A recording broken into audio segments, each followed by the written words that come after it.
ओम शांति। प्यारे भाइयों बहनों, आज आप सबको एक बहुत ही प्यारा प्रसंग या कहानी कहो जो बाबा कई बार मुरलियों में याद करते हैं, उसके बारे में बताएंगे। और वह शब्द है हातिम ताई। आप सबने अनेक बार इस बात को सुना होगा, हातिम ताई शब्द को सुना होगा, लेकिन कई भाई बहनों को इसका भावार्थ, इसका क्या अर्थ है, किस प्रसंग के कारण बाबा कहते हैं, ये कईयों को पता नहीं है। वास्तव में इसके ऊपर एक जो बात बताई जाती है, इसके ऊपर जो दृष्टांत दिया जाता है वह यह है, यवन देश में निहायत साहब नाम का एक बादशाह रहता था। विवाह के बहुत दिनों के बाद उनकी बेगम साहिबों ने एक बहुत ही सुंदर बच्चे को बेगम साहिबा ने एक सुंदर बच्चे को जन्म दिया। उस बच्चे का नाम हातिम ताई रखा गया। ज्योतिषियों ने बादशाह से कहा, यह बच्चा बहुत ही अक्लमंद बादशाह होगा और सारी दुनिया में आपका नाम रोशन करेगा। धीरे धीरे हातिम अपने माता पिता के लाड़ प्यार में पलकर जवान हुआ। उसकी खूबसूरती और बहादुरी की महिमा सारे विश्व में फैल गई। यह परोपकारी ऐसा निकला कि किसी भी जीव के लिए अपनी जान तक देने को तैयार हो जाता था। ऐसा फेमस हो गया था, बहुत प्रसिद्ध हो गया था। उसी समय खुरासन मुल्क में एक बादशाह रहते थे। उसी शहर में बरजक नाम का एक सौदागर भी रहता था। एक सौदागर जिसका नाम बरजक था, जिसकी बेटी का नाम हुस्न बानो था। हुस्न बानो जब केवल 12 वर्ष की थी, तभी बरजक सौदागर की मौत हो गई। मृत्यु के पहले वह अपनी सारी जायदाद, हीरे जवाहरात अपनी एकमात्र बेटी के नाम करके बेटी को राजा को सौंप दिया। राजा भी उसे अपनी पुत्री की तरह समझते थे। बिना माँ बाप की हुस्न बानो सदैव उदास रहती थी। एक दिन वो अपनी दाई को बुलाकर बोली, हे माता, यह संसार तो पानी के बुदबुदे के समान है। पता नहीं हम भी कब मिट जाए। फिर ये रत्न, इतनी दौलत किस काम की होगी। अतः हमारी इच्छा है कि इस दौलत को धर्म कर्म में खर्च में लगा दें और सृष्टि के समस्त विकारों से दूर कुंवारी ही रहूं। दाई माँ बोली, बेटी, अगर तुम्हारी ऐसी इच्छा है तो तुम एक काम करो।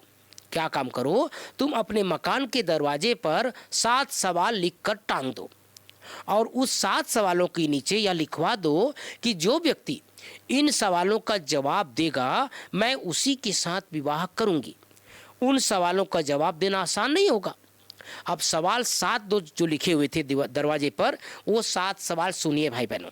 पहला सवाल, एक बार देखा है, दूसरी बार देखने की इच्छा है। दूसरा, नेकी कर दरिया में डाल। तीसरा, किसी के साथ बुरा न कर, जो करेगा वैसा ही पाएगा। चौथा, सदा सच बोलने वाला सुख पाता है। पांचवा, कोई निंदा की खबर ला दो। कोई निंदा की खबर ला दो। छठवां, मुर्गी के अंडे समान मोती का जोड़ा मिला दो। सातवां, हस्माबाद गर्द की खबर ला दे। अब दाई माँ की बात हुस्न बानो की बहुत पसंद आई। वह प्रसन्न होकर इन 7 सवालों को लिखवा कर दरवाजे पर टांग दिया। दरवाजे पर क्या किया? टंगवा दिया और धर्म कर्म में जुट गई। यह बात फैलते फैलते ख्वाजीराम देश तक पहुंच गई। ये जो अलग अलग देश हुआ करते थे, उसमें एक देश था ख्वारीजम देश तक पहुंच गई। वहाँ के बादशाह का शहजादा मुनीर सामी था। वह हुस्न बानो की बड़ाई सुन बिना देखे उसका आशिक बन गया। प्रेम में दीवाना हो मुनीर सामी किसी से कहे बिना हुस्न बानो से मिलने चल पड़ा। मुनीर सामी हुस्न बानो से बोला, मैं आपको पाना चाहता हूँ और इसी तरह वेदना में डूबा रहता हूँ। तुम्हारे साथ मैं शादी करना चाहता हूँ। हुस्न बानो बोली, ए नौजवान, जो मेरे 7 सवाल का जवाब देगा उससे ही मैं शादी करूँगी। मुनीर सामी बोला, मैं जवाब दूंगा, आप सवाल करें। हुस्न बानो बोली, पहला सवाल यह है, एक बार देखा है, दूसरी बार देखने की इच्छा होती है। यह सवाल सुनकर मुनीर सामी वहां से चल पड़ा। उसे समझ में नहीं आ रहा था वे क्या करें। वीरा में पागल मुनीर सामी जगह जगह भटकने लगा। इतने में यमन देश का शहजादा हातिम ताई शिकार खेलता हुआ वहां पहुंचा। उसे हृदय विदारक आवाज में रोता हुआ मुनीर सामी दिखा। पास जाकर हातिम ताई ने बात पूछी तो मुनीर सामी ने सारी कथा उसको सुनाई। हातिम ताई बोला, तू चिंता मत कर, मैं तेरी शादी उससे करा कर ही रहूंगा। ऐसा कहकर हातिम जो था वो मुनीर सामी को लेकर हुस्नबानो के पास पुनः पहुंचा और बोला, तुम्हारे 7 सवाल का जवाब मैं दूंगा, लेकिन शादी मुनीर सामी से ही करना पड़ेगा। हुस्नबानो ने मान लिया। हुस्नबानो ने में पहला सवाल जानकर हातिम वहां से निकल पड़ा। अब हातिम से वहां से निकल पड़ा। चलते चलते हातिम एक वियावान जंगल में पहुंच गया, है ना। वहां पहुंचते ही देखता है एक भेड़िया एक हिरनी को शिकार बनाने हेतु उसके पीछे दौड़ता जा रहा है जंगल में। उसको देख हातिम को दया आई। उसने भेड़ियों को डांटा। भेड़िया डर गया और बोला, हे दया मूर्ति हातिम, तुम्हारे कहने से मैं इसे छोड़ देता हूँ, लेकिन मेरी भूख का क्या होगा। यह सुनकर हातिम ने तलवार से अपने दोनों हाथों से जोड़ा थोड़ा थोड़ा मांस काटकर भेड़िए को खिलाया। भेड़िए की भूख शांत हो गई और हातिम से उसने वन में भटकने का कारण पूछा। हातिम ने सारी कहानी सुनाई। हातिम की बात सुनकर भेड़िए ने कहा, मैं कभी कभी वहां जाता हूँ और पुराने लोगों से पता चलता है कि उस जगह का नाम है दस्तवेदा प्रकट नगर। हातिम ने भेड़िए से दस्तावेदा का रास्ता पता किया और वहां के लिए चल पड़ा।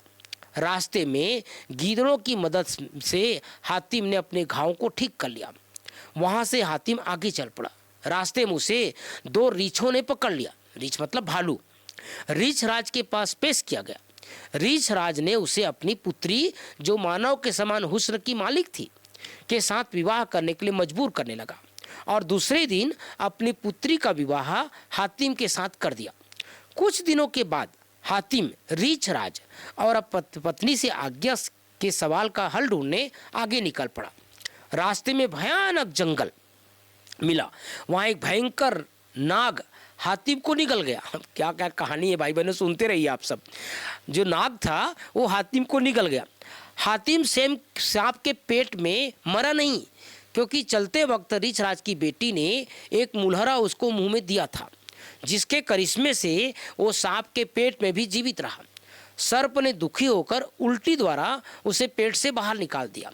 हातिम प्रसन्न होकर आगे चल पड़ा। चलते चलते क्या हुआ, चलते चलते उसको परियों की तस्वीर, है ना, उसने आगे देखा। चलते चलते क्या हुआ, उसके आगे एक तालाब पर पहुंचा। वहां पहुंचते ही एक स्त्री तालाब से निकली और हातिम को पकड़कर तालाब के अंदर एक बाग में ले गई और वो गायब हो गई। वहां की स्त्रियां हातिम को एक सुंदर से भवन में ले गई। वहां पर सब जगह परियों की तस्वीर टंगी थी। इतने में उस तस्वीरों में से एक सुंदर अप्सरा निकलकर उसके सामने खड़ी हो गई। हातिम ने 3 दिन 3 रात उससे कुछ नहीं कहा। एक रात उससे रहा न गया। उसने उस पर मोहित हो हाथ पकड़कर अपनी ओर खींचना चाहा। जैसे ही हाथ पकड़ा वैसे ही अप्सरा ने हातिम की छाती पर जोर से लात मारी और वह बेहोश हो गया। होश आने पर देखा कि वहां न तो कोई बाग है न कोई भवन है। वह एक सुनसान जंगल में लेटा पड़ा है। फिर हातिम ने मन में सोचा, यही वह दस्तवेदा है जिसे एक बार देखने पर दोबारा देखने की इच्छा होती है। इस तरह हातिम ने पहले सवाल का जवाब हासिल कर लिया। इसी तरह हातिम ने 7 सवालों का जवाब हासिल कर लिया। हर किस्से में हातिम ने रीछ राज की बेटी को दिए हुए मुलहरे से अपने को हर संकट से बचाया और अन्य कईयों को भी बचाया। दूसरे किस्से में देवों के बादशाह की स्त्री को आंखों में कई सालों से दर्द हो रहा था। हातिम ने रीछ की बेटी का दिया हुआ मुलहरा पानी में घिसकर उसकी आंख में लगा दिया। लगाते ही उस स्त्री का पीड़ा खत्म हो गई और दोनों आंखें खुल गई। जब हातिम एक ऊंचे पहाड़ पर चढ़ने लगा तो सैकड़ों परिंदों ने आकर हातिम को उठाकर जंजीरों से बांधकर आग लगा दी। उन परिंदों ने सोचा यह जलकर राख हो जाएगा, परंतु रीछ की बेटी के मुलहरे के प्रभाव से वह आग से बचकर आगे चल पड़ा। तीसरे किस्से में एक लाल सांप ने हातिम पर फुफकार मारना शुरू कर दिया। उसकी फुफकार का जहर आग बनकर आसमान तक फैल रहा था। वो सांप हातिम को जलाकर राख कर देना चाहता था, परंतु रीछ को बेटी के मुलहरे की वजह से उसका बाल भी बांका नहीं हो सका। एक अन्य जगह पर मुलहरे को मुंह में रखकर वह कड़ाहे में कूद गया। मुलहरों को वह जगह भी खौलता भी तो पानी की तरह ठंडा हो गया। तो भाइयों बहनों, इसका आध्यात्मिक अर्थ यही है हातिम ताई का, कि मुलहरे की वजह से वो जो रीछ की जो बेटी रानी जो मुलहरा दिया था, उस मुलहरा की वजह से हातिम जो है अनेक संकट को पार कर सका और विजय को प्राप्त किया। शिव बाबा का जो संगम युग का यादगार कैसे है, शिव बाबा का दिया हुआ ज्ञान और बाबा की याद मुलहरे के समान है ना। मुलहरा था जो मुंह में हमेशा लगा करके रखते थे, अंदर डाल के रखते थे, और उसी से वो हर जगह हातिम की रक्षा किया। हातिम उससे बच गया। जब कोई परिस्थिति या संकट आता है तो बाबा की याद और ज्ञान ही हमें बचा सकता है। दूसरा कोई भी हमें परेशानी से बचा सकता है, दूसरों को भी हम परेशानी से बचा सकते हैं।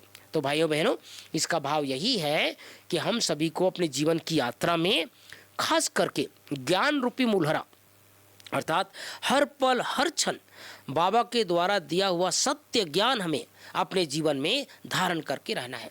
अगर हम जीवन में बाबा के ज्ञान को अपनाते रहेंगे तो हर संकट से हम बचे रहेंगे, हर परिस्थिति से बचे रहेंगे और हमारा जीवन सुरक्षित हो जाएगा। ओम शांति, ओम शांति।